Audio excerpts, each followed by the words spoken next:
Sinon, maintenant, grâce au CTTEI ici, ben, il arrive à intégrer ça dans le béton qui est utilisé là-bas. Il peut même être utilisé pour renforcer les berges, pour limiter l'érosion. C'est un bel exemple hallucinant. Une autre chose extraordinaire, c'est qu'ils enseignent, ça c'est fabuleux, j'étais pas au courant de ça.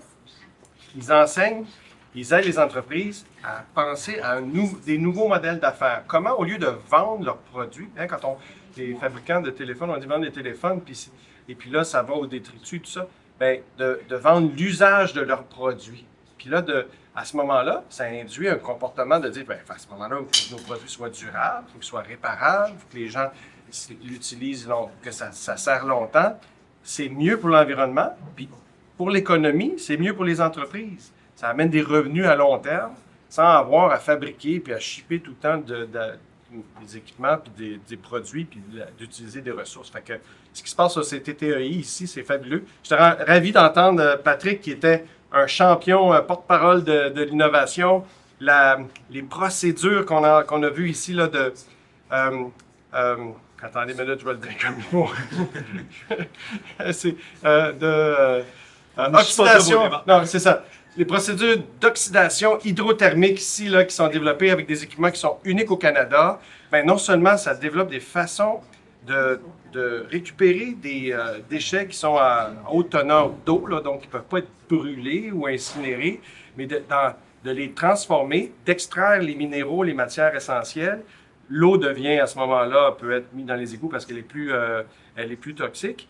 Puis les matières essentielles sont extraites et peuvent être réutilisées. Puis c'est fabuleux parce que ça va transformer la façon qu'on traite des déchets de plusieurs industries. Tu nous parlais des papetières, même dans les déchets issus des hôpitaux. Il y a beaucoup de produits médicamenteux là, qui sont dans ces eaux-là, qui se retrouvent dans les stations de filtrage du maire ici puis de la ville. Bien là, elles vont pouvoir être extraites puis envoyer de l'eau propre en dehors des hôpitaux.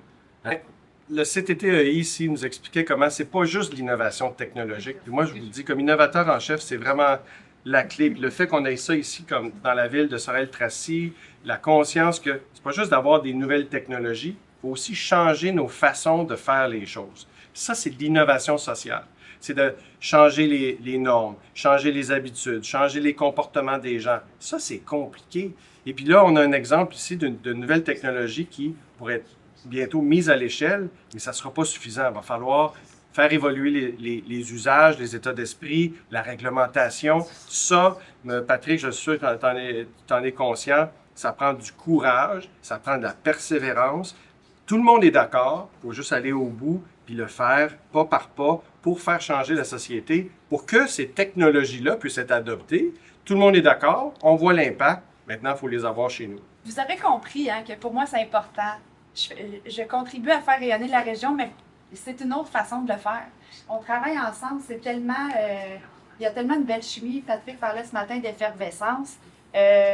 Pour moi, c'est important que ça soit vu au niveau de l'international. Pas de l'international, mais au niveau national. Qu'on soit capable d'avoir c'est quand même exceptionnel ce qu'on fait. D'axer le développement économique, de prendre des décisions d'affaires, des décisions de développement en fonction des autres entreprises qui sont déjà là, pour que tout ça soit cohérent. On ne voit pas ça partout, là. Donc, c'est vraiment particulier ce qui se passe ici, puis je pense que d'avoir des visiteurs comme le scientifique en chef, comme l'innovateur en chef, ça permet de venir témoigner de ça, puis de laisser une marque. Bien, évidemment, c'est toujours un plaisir d'accueillir. Je suis vraiment heureux de vous accueillir aujourd'hui, parce que justement, c'est de montrer qu'est-ce qu'on a sur notre territoire, puis il faut être fier de ce qu'on a.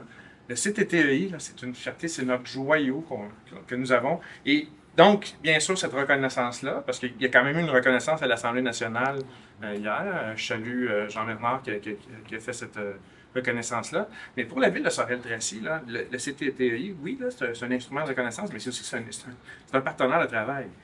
Quand on pense justement à tous les procédés que nous avons ici, il faut travailler avec la science, il faut innover, puis il faut avoir le courage. Ça nous prend de l'audace. C'est dans nos 3 valeurs d'ailleurs de notre planification stratégique. Il faut oser et être les premiers. Et oser être les premiers, là, on a parlé tout à l'heure du traitement des boues municipales, des étangs aérés. Il y a quelque chose à faire à ce niveau-là. On a la connaissance, il faut faire la mise en marché, il faut que la ville s'implique. dans ce processus-là, puis on va être les premiers au Canada à le faire, pour ce traitement-là qui va faire, à long terme, là, disparaître les étangs aérés. C'est quand même quelque chose d'innovateur. Puis ce que Claude disait tout à l'heure à propos justement de la stratégie de réflexion d'implantation industrielle, j'ai annoncé l'implantation de Machinex sur notre territoire.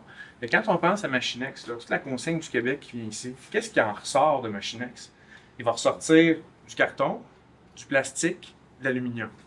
Mais une fois qu'on a ça, là, on dit, est-ce qu'il y a une entreprise qui pourrait utiliser ce plastique-là, qui pourrait venir s'implanter à côté? Ouais, OK, on va en trouver une.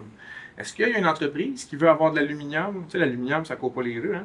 Fait qu'on a un gisement d'aluminium à Sorel-Tracy, là. Donc, on peut attirer des entreprises chez nous. Personne n'avait pensé qu'il y avait de l'aluminium à Sorel-Tracy, mais on va l'avoir. Fait qu'il faut penser comme ça dans le développement de notre ville. Puis c'est toujours la collaboration, puis le savoir qui fait avancer les choses.